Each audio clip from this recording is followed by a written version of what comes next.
Dios, gracias por los procesos. De hecho, Él quiere que tú seas procesado, pero no quiere que tú te pierdas en el proceso. Porque lo que Él quiere desarrollar en tu proceso, dile, se llama fe. La fe es desarrollada en tu proceso, en tu vulnerabilidad. En esos momentos donde tus recursos no son suficientes, tenemos nosotros los seres humanos la tendencia entonces a recurrir a otras cosas cuando ya lo hemos intentado todo. Dile al que está a tu lado, yo lo he intentado todo. No te escuché, este lado, yo lo he escuchado, yo lo he intentado todo. Yo lo he intentado todo. ¿Y qué nos sigue ahora? ¿Qué es lo que sigue ahora? ¿Qué vamos a hacer en este momento? ¿Se ha encontrado usted en situaciones difíciles? Yo digo que amén, que todo el mundo diría amén aquí. ¿Se ha encontrado usted en situaciones difíciles? Hasta aquí estamos de acuerdo, ¿verdad que sí? ¿Estamos de acuerdo en eso, sí o no? Levante su mano. ¿Cuántos han ido al lugar correcto en momentos difíciles? Levante su mano si lo ha hecho. Yo la levanto, pero no quiere decir que yo fui al lugar correcto como primera opción. No me para atrás la mano. Porque muchas veces vamos al recurso más próximo. Y Dios, yo quiero que tú busques en tu Biblia una palabra.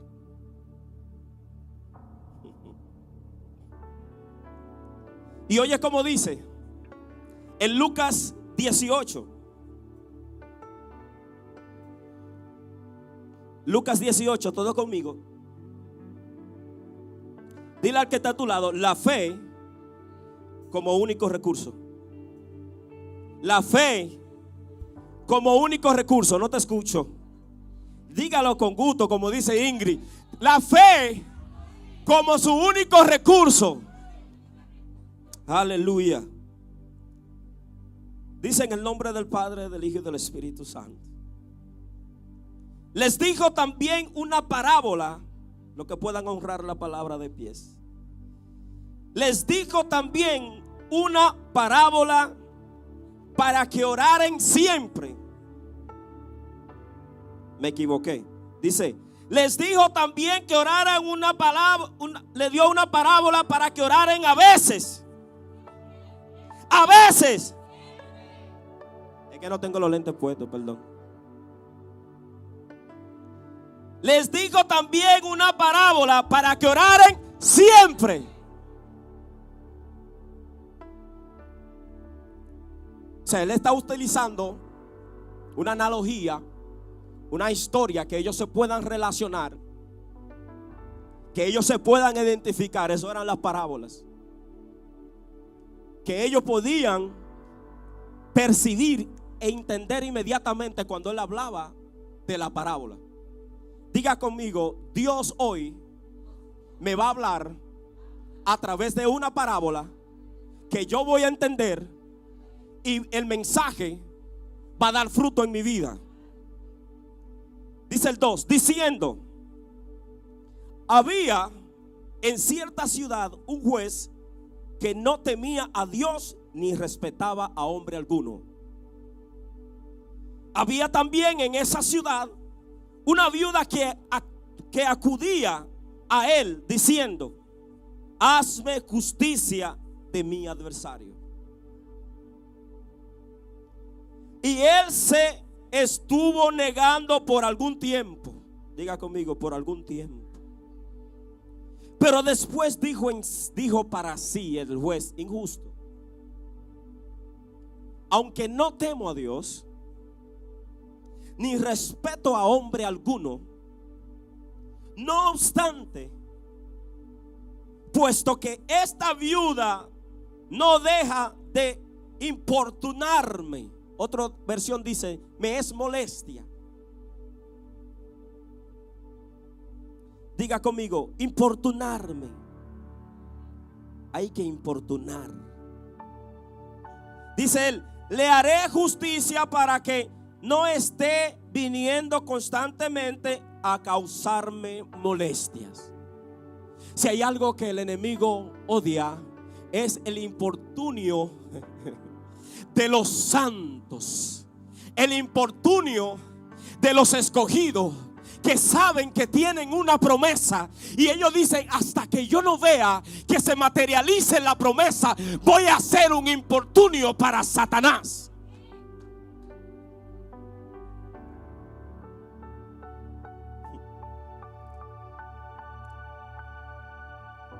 Y nuestro Señor Jesús dijo: presten atención a lo que dijo el juez inicuo. Dile al que está a tu lado: preste atención. Preste atención. El que tenga oídos para oír, oiga lo que el Espíritu dice a la iglesia. Y Dios no hará justicia en especial a sus escogidos, que lo invocan día y noche. ¿Cuándo? Día y noche. Otra vez, día. Por ahí atrás diga: día y noche.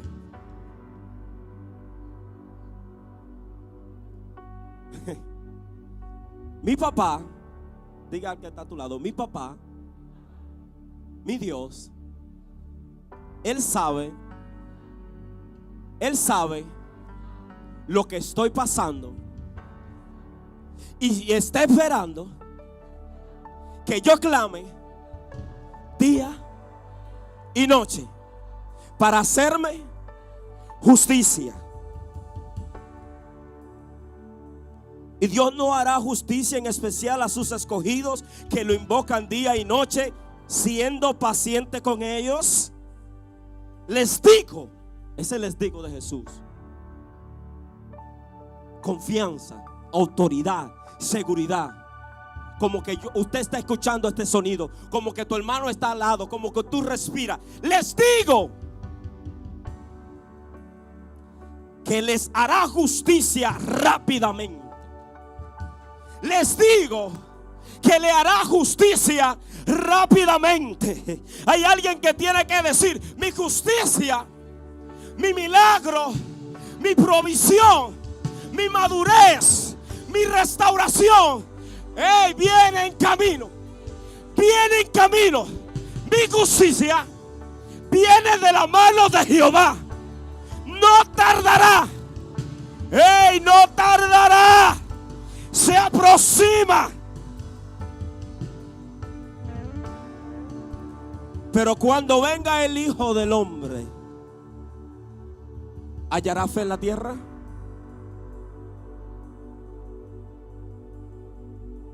Esa pregunta es para nosotros en silencio, no tenga que responderla. ¿Te encontrará Él siendo fiel?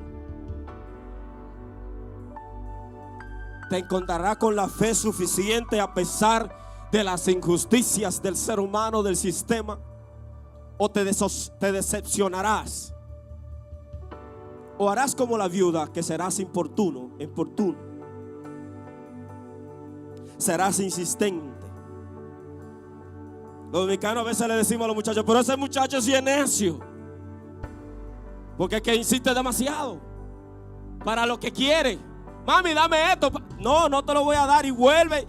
Óyeme, hasta que no lo reciba. Te crea escenario. Mira, yo tengo uno por ahí que te crea un escenario con una lógica que tú dices: contrale, pero si yo no lo doy, soy un estúpido, tengo que darle. Porque es que te venden, te lo ponen tan fácil que tú te sientes raro si no haces lo que Él te está pidiendo. Porque saben cómo pedir. Porque nos conocen. Ellos saben nuestro punto débil. Pero Jesús te está diciendo: les digo, de cierto os digo, de seguro, les aseguro que vuestro Padre les hará justicia. Y no en algún tiempo, porque dice que el rey, la viuda duró algún tiempo antes de que se le proclamara la justicia, se le otorgara. Ahora, lo que me llama la atención es, puede sentarse, muchas gracias. es que como comienza la parábola en el capítulo 18, en el versículo 1, dice que les dijo también una parábola para que oraran siempre y no desmayaran. O sea, ¿qué ejemplo Dios utilizó para hacerle entender a su gente la necesidad de orar siempre sin desmayar? Hay muchos ejemplos, ¿sí o no? La Biblia está llena de personas consistentes, persistentes. Mira el caso de Ana. Jesús podía utilizar una historia que ellos tienen en la Torá. Ellos tienen en los rollos del libro de Samuel. Ellos tienen acceso a esa historia de una mujer que ofrecía sacrificio al monte siempre para que Dios le diera una hija. Pero que esa hija, o ese hijo, perdón, para que Dios le diera hijos, ese hijo no llegaba hasta que un día ella se cansó de subir al monte y mandó a su marido que se fuera con todo el sacrificio y dijo: ya yo no voy a hacer eso, voy a hacer algo diferente. Me voy a la casa de Dios.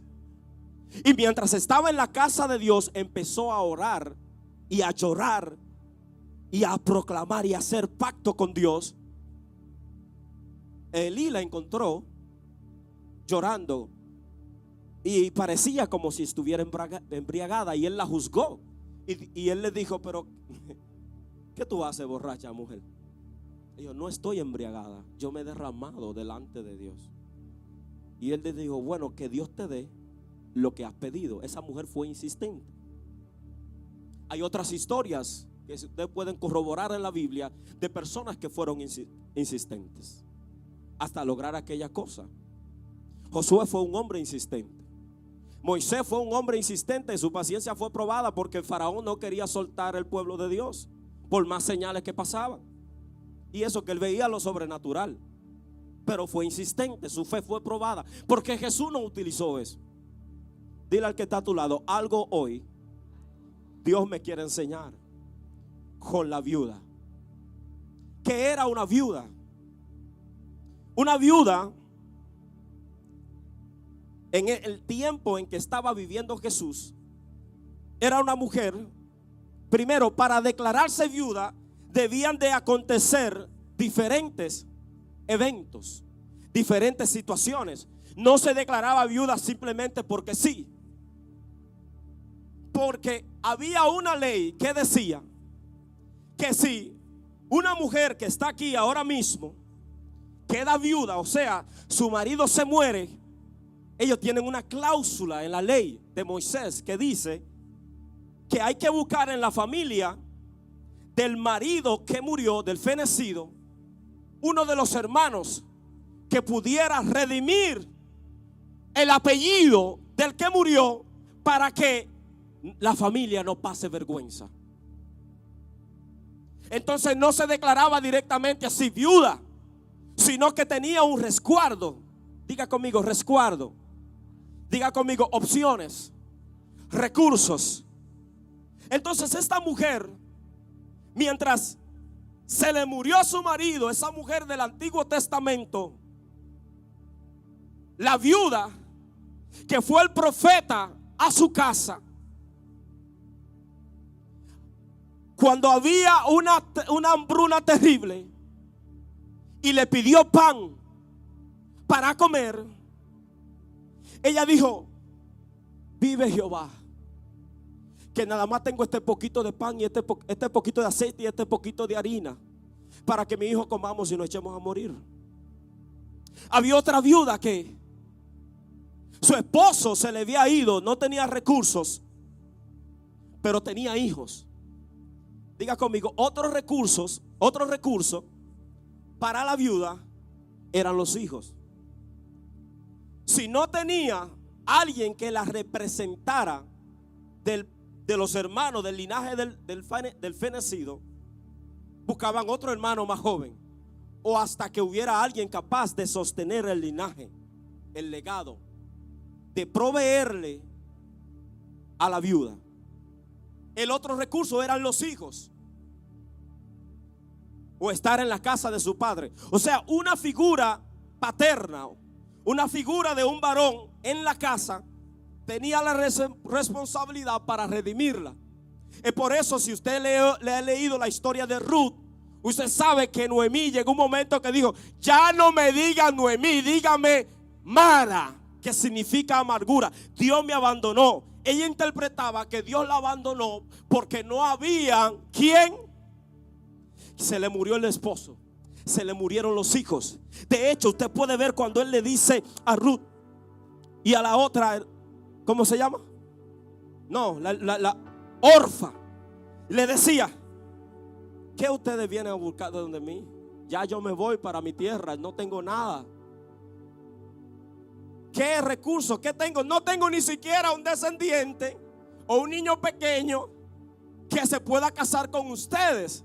De hecho, si lo tuviera, ustedes no iban a esperar que él creciera, porque ya ustedes nana, nina. Entonces, en este contexto, yo quiero que tú me vayas siguiendo. Dígalo, estoy siguiendo. Dios quiere enseñarnos a nosotros algo con la viuda. La viuda le dijo al profeta: tu siervo era un hombre de Dios antes de morir. Le dijo: tu siervo dio su vida y murió. ¿Y tú sabes qué pasaron?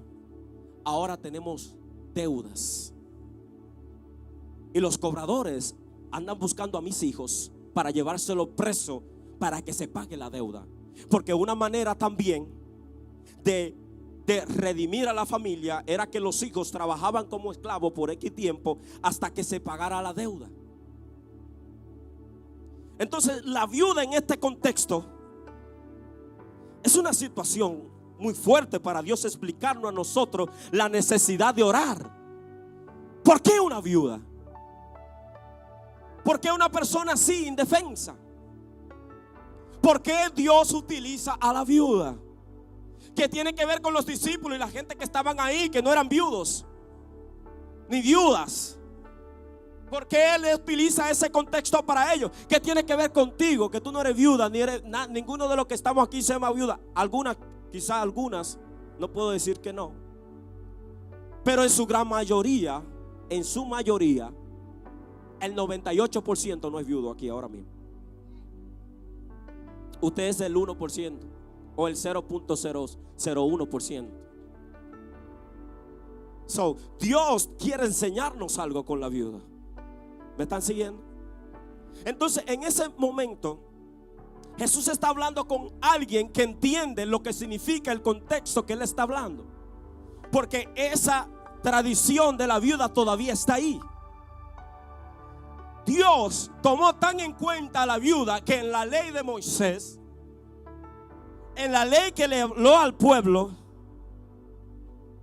Él le había dicho que a la viuda no puede reprimir. En Éxodo, creo que capítulo 22 al 25: no reprimiréis a las viudas ni a los huérfanos, dice Jehová, porque si reprimieres a la viuda y a los huérfanos, me tendrán a mí de cara, porque yo me levantaré. Si ellos claman a mí, si la viuda y el huérfano claman a mí, dice Jehová, yo me voy a levantar con mi ira y le voy a destruir a ustedes, sus hijos, sus nietos, y estarán en peores condiciones. No me toquen la viuda.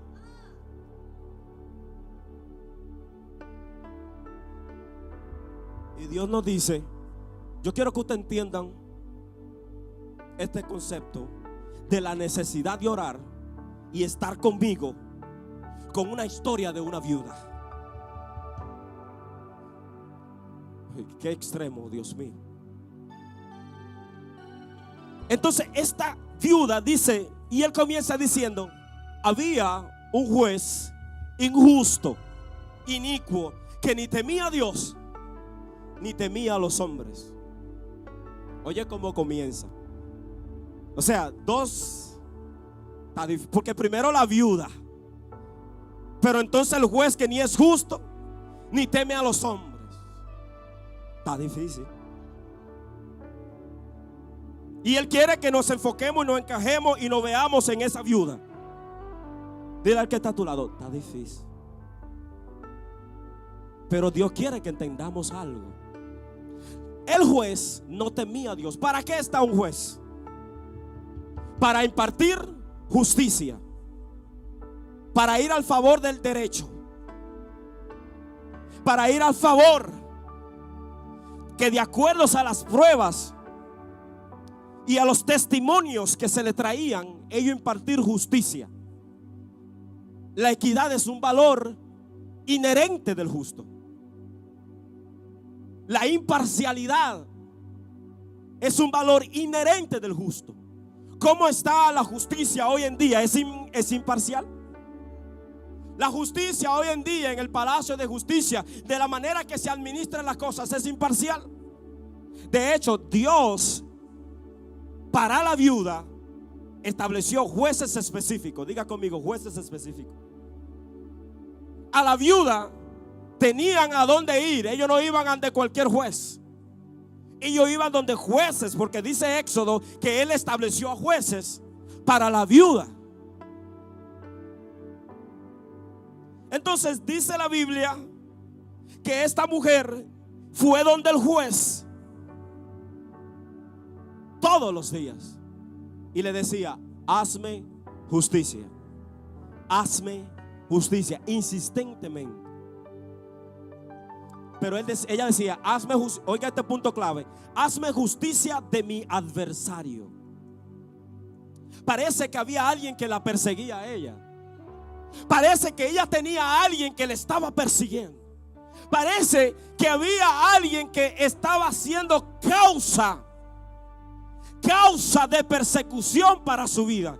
A esa persona o ese alguien no simplemente no le importó que era viuda, que no tenía quien la defienda, que hay una ley que dice que tú no puedes venir en contra de la viuda, que si tiene algo tú tienes que dejarla en banda, tienes que soltarla en buen dominicano, tienes que dejarla tranquila porque ella no tiene con qué pagar. De hecho, tú tienes que ayudarla a ella, dice la ley.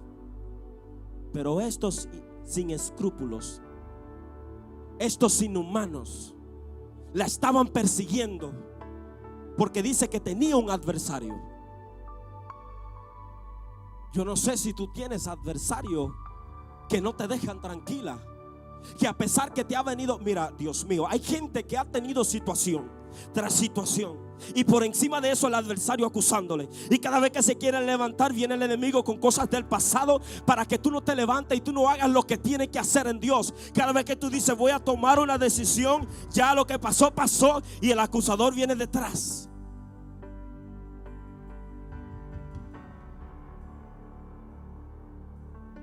Esta mujer sabía de esa ley que la respaldaba.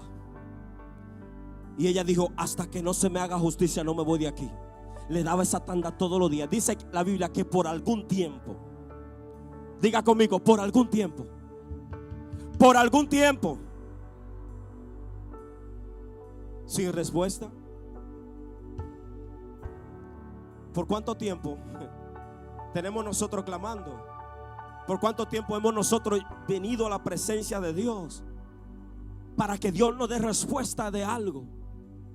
¿Por cuánto tiempo hemos estado esperando una promesa? ¿Por cuánto tiempo tú has estado declarando que va a hacer lo que Dios dijo y no lo ves? ¿Por cuánto tiempo tú sigues orando por tu esposo, por tu esposa? Por tanto tiempo, ¿cuánto tiempo sigues orando por tu provisión? ¿Por cuánto tiempo sigues tú orando por esa enfermedad para que se vaya? Pero Jesús dijo, dile al que está a tu lado, Jesús dijo, les aseguro que su Padre le hará justicia. Dios quiere que cuando tú vayas a su presencia, tú no pienses en recursos algunos que tenga.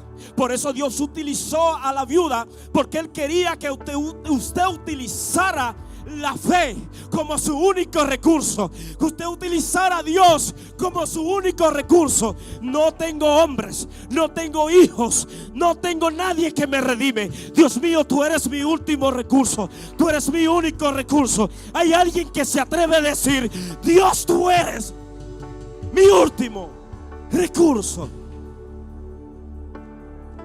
mi único recurso,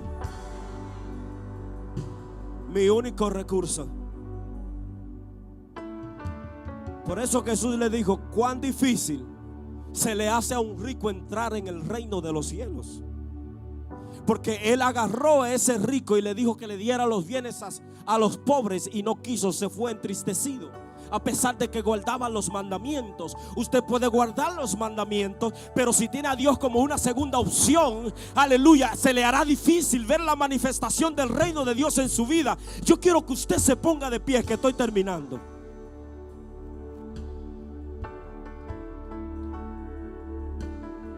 ¿Es Dios su único recurso? En este momento, en este momento hay gente que están haciendo un cambio. Su mente cierra sus ojos, está haciendo un cambio ahora.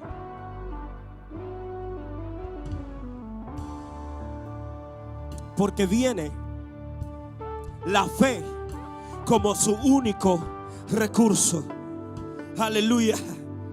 Mira qué bonito una persona tener recursos para traer respuesta, que simplemente tiene que abrir su boca y abrir una orden. Y dice: Señor, solo di la palabra, que mi siervo va a sanar. Hay una mujer que se te habló en el día de hoy, y esa mujer tenía 12 años que había agotado todos sus recursos. Y ella no tenía más recursos que, aleluya, porque ya estaba para morir.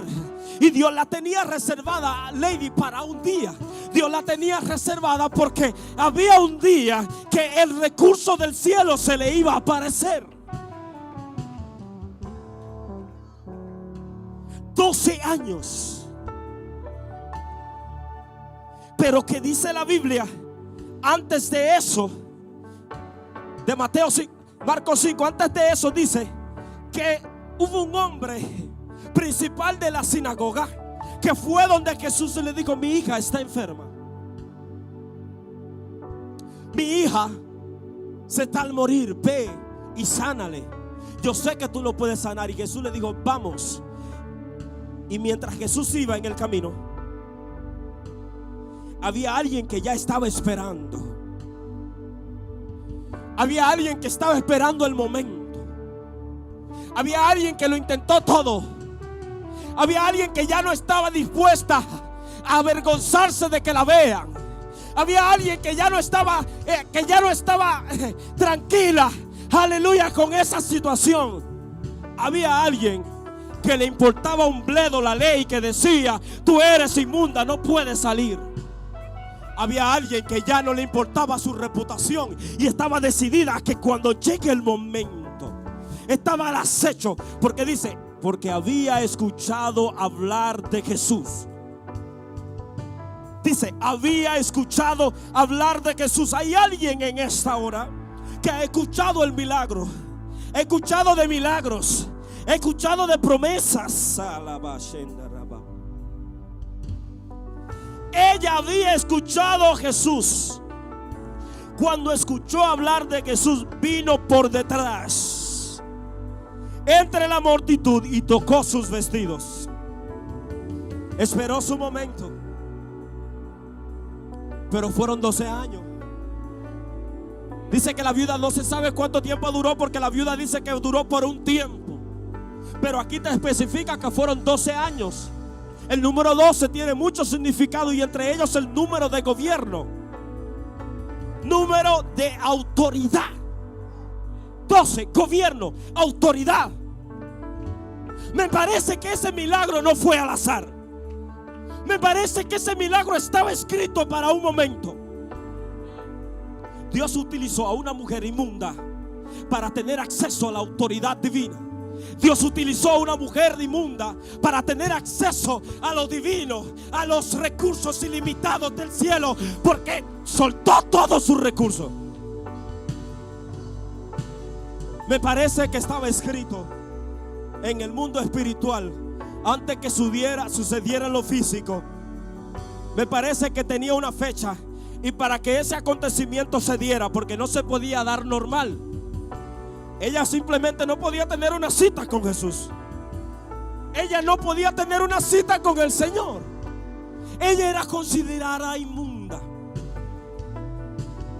Ella no podía decir: hey, Pedro, mira, yo quiero que ni siquiera por carta tú me digas cuando él vaya a pasar, porque yo necesito un milagro. Y si ella no podía ni siquiera hacerse la víctima para que le cogieran pena. Hay alguien que Dios le está hablando. Ella no podía hacerse la víctima para que le cogieran pena. Ella no podía utilizar eso de la conmiseración. Ella no podía decir: Dios mío, tanto tiempo, me voy a morir, y tirarse a mendigar. Ella debía de estar alejada totalmente de la ciudad. Los sacerdotes dieron una orden de que ella no podía estar cerca. Según la orden sacerdotal, según la ley, era considerada inmunda. ¿Quién la consideraba inmunda? El dicho de la boca del sacerdote. El sacerdote decía cuándo tú eras limpio y cuándo tú eras impuro. Y a ella me parece de ser que hubo un sacerdote que le dijo: tú eres inmunda, tú no puedes estar rodeada de personas, tú eres rara, porque ni siquiera te ha muerto, 12 años sangrando. Dice la palabra que ella escuchó hablar de Jesús. La fe viene por el oír, y el oír la palabra de Dios. Es pues la fe, la certeza de lo que se espera, la convicción de lo que no se ve. Es pues la fe, la sustancia de lo que se espera, la seguridad. La fe viene del griego pistis, que quiere decir confianza, seguridad, certeza. Como que Dios existe, como que yo estoy mirándote y estoy hablando a tu frente. Estoy segura de que te estoy viendo, que estás ahí. Esa es la fe. Te estoy viendo. Yo no necesito que me diga nadie que tú estás ahí. Yo no necesito que me diga nadie que porque que te estoy viendo, mi hermano. Yo te estoy viendo, eres real. La fe te lleva a ese punto a entender de que hay una certeza. Les aseguro, de cierto les digo, que mi Padre les haré justicia. Y no en algún tiempo, sino muy cercano. ¿Qué es la fe? Lo que tuvo la mujer del flujo de sangre. Mira, yo no fui a ninguna escuela. Yo lo que sé de la Torah, yo lo que sé de la ley de Dios es que soy inmunda. Eso es lo único que yo sé. Yo lo que sé del mundo religioso es que yo no sirvo para nada. Yo lo que sé, Abasheta, que yo no tengo virtud alguna. Nadie me enseñó de eso. Pero yo voy a hacer una cosa. Yo voy a hacer una cosa.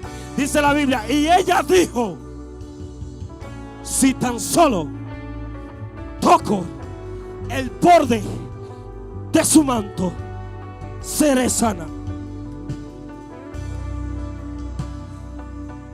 Porque el manto, los mantos sacerdotales tienen unos flecos y unos bordes que hablan proféticamente. Tienen unos nudos de oraciones, de intercesiones, de milagros, de protección de la ley de Dios, de autoridad. Los flecos representan autoridad divina, representan el gobierno de Dios, representan a Dios como único y suficiente. Los flecos representan el gobierno de Dios. Así que esta mujer, Dios la tenía para un tiempo, para el año número 12, que significa gobierno, que significa autoridad. Y ella dijo: en el año de gobierno, en el año de autoridad, yo me parece Dios empujándola a ella. Voy a tocar la autoridad. Voy a tocar lo que representa la plenitud. Voy a tocar lo que representa mi milagro. Porque si toco su mano. Por eso Jesús dijo: ¿quién me ha tocado? Porque él sabía que el manto no se toca por tocarlo, lo toca alguien que sabe. Alguien que sabe que por lo menos de ahí va a salir algo. Por lo menos de esos flecos algo tiene que pegársele. Y ella vio su milagro, porque ella no dijo: quizás si tocó el borde de su manto, voy a ser sana. Quizás. Ella dijo quizás. Ella dijo quizás yo lo toque y algo pase conmigo. Ella vio de la fe, de esa seguridad, de esa certeza que te estoy viendo en el mundo espiritual. Y yo dije, si toco el borde de su manto, pues milagro viene. Ella vio el milagro antes que pasara y dijo, si toco su manto, voy a ser sana. La fe te hace ver el milagro antes que suceda aquí en la tierra. La fe te hace vivir en confianza porque estás seguro de tu milagro. La fe no es declarar una palabra y actuar opuesto a lo que tú declaraste. Dios mío, alguien está aquí en esta mañana. Yo no sé con quién Dios está hablando. La fe, diga conmigo, la fe me hace ver el milagro. La fe me hace ver la provisión. La fe me da confianza. La fe me da la autoridad del conocimiento. Me hace ser un testigo ocular de lo que va a pasar. Porque por la fe entendemos que lo que se ve fue hecho de lo que no se veía. No dice de lo que no existía, de lo que no se veía. Yo no veo mi milagro aquí en la tierra, pero lo veo por medio de la fe. Hay gente que están viendo su restauración ahora. Hay gente que están viendo su milagro ahora. Hay gente que se está viendo como producto terminado en la mano del alfarero. Estoy luchando con esto. Estoy luchando con esta situación. Pero me veo terminado. Me veo terminado. Me veo terminado. Me veo terminado. Porque soy hijo, sacerdote, linaje escogido. No soy oprobio. No soy miseria. No soy enfermedad. No soy lo que dice el sistema. Soy lo que está escrito. Predeterminado desde antes de que yo naciera. Hay gente que están viendo ahora muchas cosas. Se están conectando con lo espiritual ahora.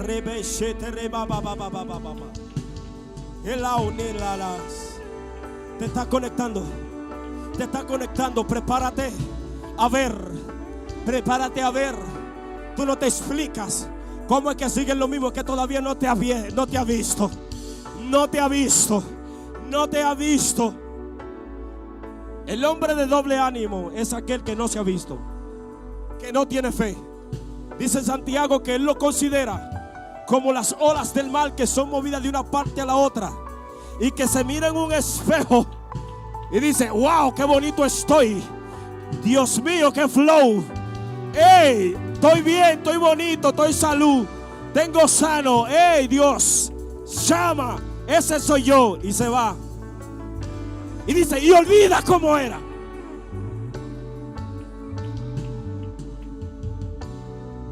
Cuando, dile a que está a tu lado, cuando olvides, cuando las situaciones te hagan olvidar quién eres, mírate en el espejo otra vez. Mírate en el espejo. Hoy si hubiera un espejo aquí, mírate en el espejo otra vez. Mírate en el espejo otra vez. Jesucristo es mi espejo. Jesucristo es mi espejo. La enfermedad quiere decirte que tú no eres lo que eres, sino lo que construyó el sistema. Pero mentira. Soy linaje escogido, imagen, semejanza. Mírate en el espejo otra vez. Hay alguien que tiene que mirarse en el espejo de nuevo, porque olvidó quién era. Dice Hebreos, por tanto nosotros todos. ¿Quiénes? Todos. Por tanto nosotros todos, mirando a cara descubierta, como un espejo, la gloria del Señor, somos transformados de gloria en gloria. Alguien tiene que salir corriendo para acá adelante. Vas a ser transformado de gloria en gloria.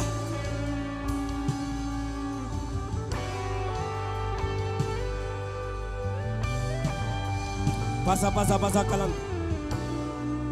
Pasa acá adelante que voy a orar. Que de gloria tu fe se catapulta hoy. Tu fe se catapulta. Quiero los líderes activos. Vamos a ministrar. Rabasheta, pasa acá adelante. Hay gente que Dios la activa de gloria en gloria. Dios mío.